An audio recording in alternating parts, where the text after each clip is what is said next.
Well, hey guys, welcome back. It's will173 and I'm coming back at you with a book review on The Night Class by Tom Piccirilli. This is one book review that you do not want to miss, so stick around.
Well, why don't we get right to it, shall we?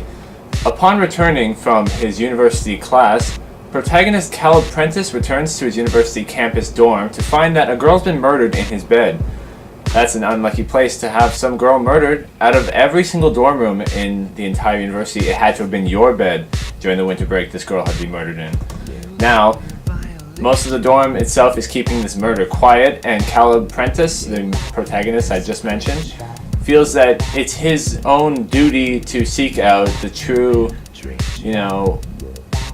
mystery behind this murder. The true mystery. He wants to know what really happened while he was gone. Now, the main character, Cal, suffers something called the stigmata. During the course of the story, if someone dies that's important to him, the palms of his hands bleed. And usually it's a very gory sort of blood, lots of blood everywhere. He smears blood on the walls, just blood. The blood comes from some troubled part of his past. He watched his sister commit suicide, and ever since then, this stigmata is developed, where it develops the blood and it comes out of his hands. So that's when anyone close to him dies, which is a natural occurrence in this book. And of course, the closer he gets to the truth, the more things drastically change around him. Going over the main characters of this story, Caleb Prentice, the loner protagonist, he is depicted by Tom Piccirilli, he wrote this character as a loner protagonist with a troubled past. Where have we seen that before? There's been many stories with a lone protagonist. And like I mentioned, he watched his sister die. The memories continue to stick around up here, even years and years after his death. Is a very traumatic scene. And it's brought up several times in conjunction to the actual story, where he's trying to search for the girl who died in his room, who he names, or is named, Sylvia Campbell. Another main character in this story is Cal's girlfriend Jody, who is considered a bookworm of sorts, a nerdy girl, who also comes from a troubled past, but more involved with family issues. That's where her troubled past comes from. She is very into her studies, and she's very focused on school and education, and she hopes to get into medical school after she finishes at university. This story is written in the third person, but with the amount of detail given and how close you felt to the character Cal, you almost felt like it could have been written in the first person, and it would have turned out just as well, but it was a really good job with the third person. This book also won a Bram Stoker 2003 award for Best Novel of the Year in 2003, like I just said. You gotta pay attention to that. It's time for my final portion of this book review video, where I'm gonna give my overview of what I thought of the story, and then give my final out of 5 score. If you've seen my last 2 book reviews of TikTok and Silent Truth, then you would know that I rate out of 5. Overall, I enjoyed this novel. I found there was a few parts of the story that were a bit difficult to read. It was a very twisted horror, dark literature book. It was a horror novel, but it also had a bit of mystery, the dark literature, and the style of writing, which was very descriptive, very to the point, and there were points in the story where I actually felt a little bad for Cal, because the stuff he was experiencing and his personality, he's not one that I would like to associate myself with, mostly because he did seem like he was portrayed as kind of an asshole. Mostly because of the loner protagonist, and he didn't turn to anyone else for help. He wanted to do this all on his own.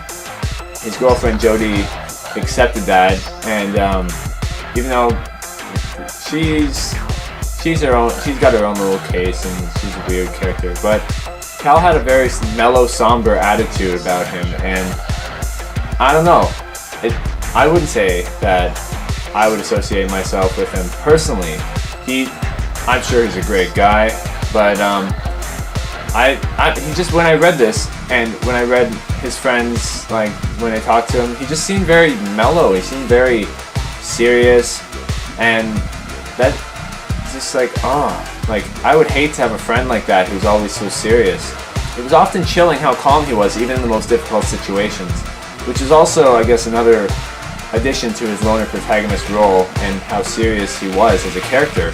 I thought that Tom Piccirilli wrote his character very strongly, and I applaud him for that. Final score for this book, I'm going to give it a 4.5 out of 5. Very nicely done. I recommend this to fans of the dark literature, dark horror mystery literature, let's say along those lines. This book is right up your alley. Anyways, this has been my review of The Night Class by Tom Piccirilli. The next book I'm going to do in my book review series is a book called The Jigsaw Man by an author called Gord Rollo. Judging by the cover, judging by what I read on the back, I think it's going to be a horror novel, though that's just a basic assumption. There could be more to it.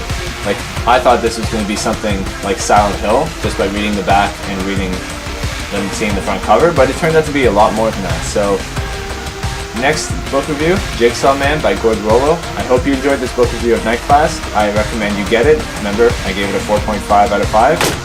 And I will see you guys around.